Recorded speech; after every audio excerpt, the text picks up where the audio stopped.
सबसे पहले हमनी के इतना सुंदर माहौल बनल बा, एगो छोटा सा गणेश वंदना कर लिया जाओ, माता रानी के भजन कर लिया जाओ, फिर जैसा आप सबके गार्जियन के आदेश।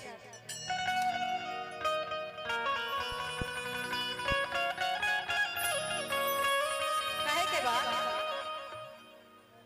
कि मंगल के दाता रुआ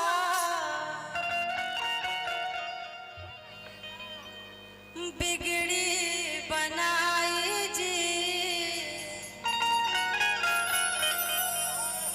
क्या रही तो जगह भाई लोग दे रहे हैं लोग गणेश जी यहाँ कहाँ से। अरे गौरी के ललना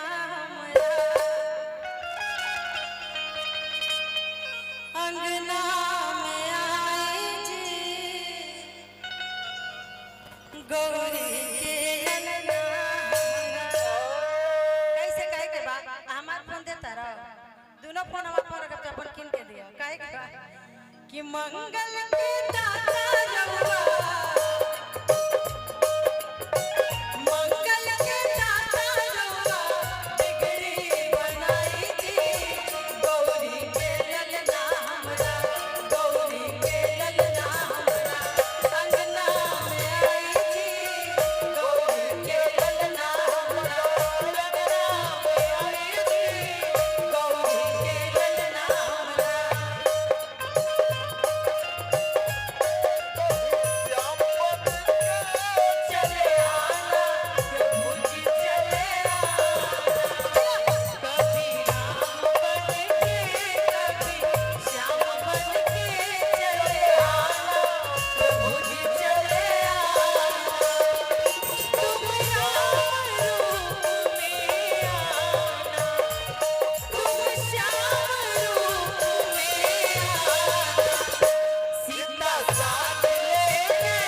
के भगवान के बुलाओ तनिया तो भाई उनका खातिर जगह देवे के पड़ी नु।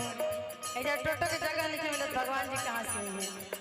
लेकिन देखी हम चार के एक बार वो सब दोनों हाथ उठा के बोली बोली सच्चे दरबार की बताइए। और लोग गीत गाओ जाता तर वो सब यातना चिल्लाता नहीं जा, जब भजन होता तर वो सब शांत हो जाता नहीं जा। भगवान किसी ऐसे नु करी है देवी जी। हां एकरा बात कहिए कैसे कहे के बाद सब देवता में रखा पहले पूजाई में बाबा पहले भगवान के तेरी सुनी तेरा लगाई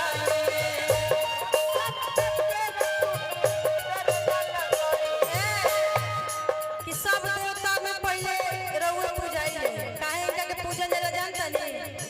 कहा जाला कि गणेश जी सारा देवी देवता में सबसे दुलरवा इनके माना जाला। जैसे घर में घर के जवन